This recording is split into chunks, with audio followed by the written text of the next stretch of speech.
Hello viewers, Assalamu alaikum and welcome to Tasty Cooking Show. Cooking is my passion and here I share recipes from common and traditionals with a twist all my own. This recipe is apple dessert recipe. So let's get started.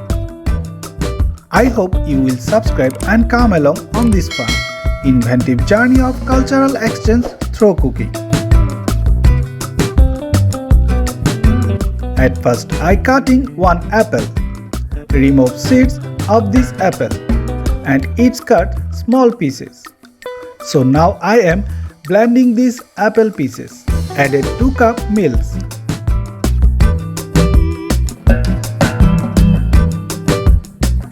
Blend until smooth. So I strain this blending juice. I added corn flour 1/4 cup. Added sugar 1/2 cup. I will keep stirring smoothly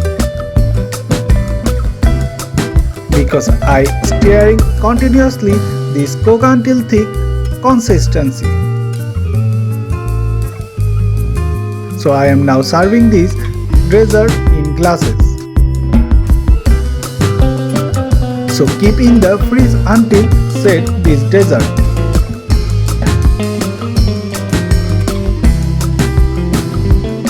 Again cutted 1 pieces apple and add these apple pieces on this dessert.